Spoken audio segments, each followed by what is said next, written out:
The hiring hall at the naval shipyard smelled like fresh paint and old steel, the kind of place where stories clung to the walls long after the people left. Marcus Hale stood near the back of the room, shoulders straight, hands folded in front of him. His suit was clean but worn at the cuffs. The only thing that looked brand new was the determination in his eyes.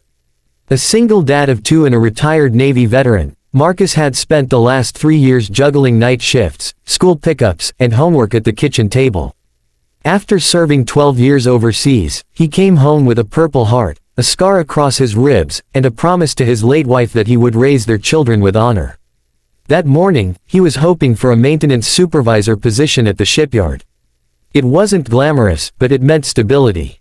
It meant health insurance. It meant fewer nights explaining to his 8-year-old daughter why dad had to work again. When his name was called, Marcus walked into the interview room and immediately recognized the man seated at the head of the table.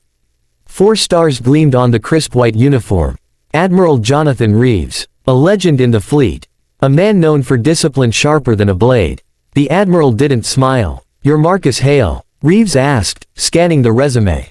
"Yes, sir. I see you were honorably discharged 5 years ago. Since then, you've had varied employment." The admiral looked up, eyes cool and assessing. "Why should this facility take a chance on you?" Marcus kept his voice steady. "Because I know what it means to serve something bigger than myself, sir." A faint scoff escaped from one of the panel members, but the admiral remained unreadable. After a few technical questions, Reeves leaned back in his chair. The room went quiet. "Mr. Hale," he said slowly, "with all due respect to your service, you're not needed here." The words hung heavy in the air. For a split second, Marcus felt the familiar sting of rejection. He thought of his son's science project sitting half-finished on the dining table. He thought of the bills stacked neatly on the counter. He thought of the folded flag in a wooden case on his bookshelf. He could have nodded. He could have walked out.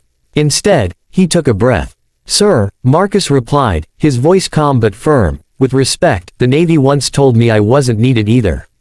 The admiral's eyebrow lifted slightly. "It was my 3rd deployment," Marcus continued. "I'd been injured. Doctors said I'd never be combat ready again. Some officers suggested I retire early. But there were young sailors under me who still needed leadership. They didn't need a perfect body. They needed someone who wouldn't quit on them." The room was silent now. "So I stayed," Marcus said. "I trained them. I mentored them. I made sure every one of them came home safe on that last tour. I may not have been the fastest or the strongest anymore, but I was needed." Admiral Reeves folded his hands on the table. His gaze had shifted, less judgment, more curiosity. "You think this shipyard needs you?" he asked. "No, sir," Marcus answered honestly.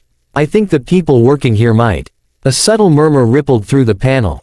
Marcus continued, "You're building and repairing vessels that carry sons and daughters into dangerous waters. I know what that weight feels like. I know what it means when a bolt isn't tightened right or a safety check gets rushed.